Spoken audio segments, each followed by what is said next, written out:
Hi, my name is Kamaya Truitt-Martin, and I'm the director at WUNC's Youth Reporting Institute. Today we're going to be talking about some recording tips for your upcoming interviews, just in case you missed the live. So first things first, know your mic. Most of y'all will be using Zoom recordings in your phones to record your audio, which is perfectly fine. Just make sure you know on your phone where the mic is and on your guest phone so that you can tell them where to speak. Otherwise, you might get things that are off mic and we may have to do the interview again.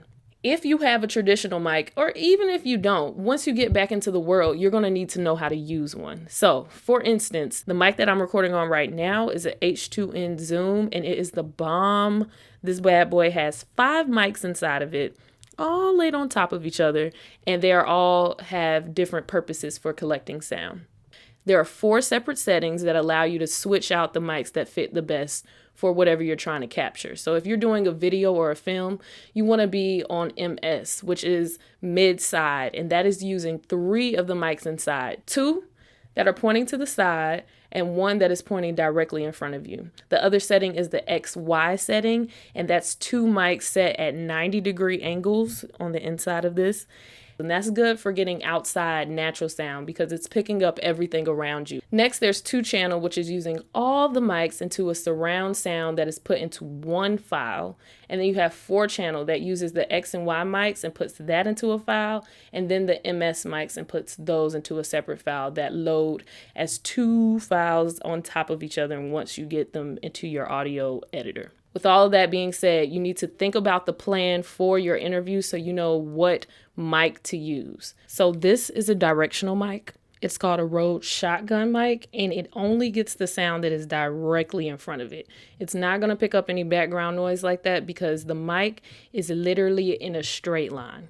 So whether you're using your cell phone, your computer, a shotgun mic, or this bad boy right here, make sure you know where the sound is coming in at and what is the wave and pickup pattern. Always remember lollipop distance. Make sure that your mic is always to the side, 5 to 6 inches away from the mouth. If you're doing a recording on the phone, you may want to get at 4 inches depending on the strength of your mic, which you should definitely test out before doing any recordings just so you know what the sound will be like before it really matters. You don't want to test that out in the midst of your interview.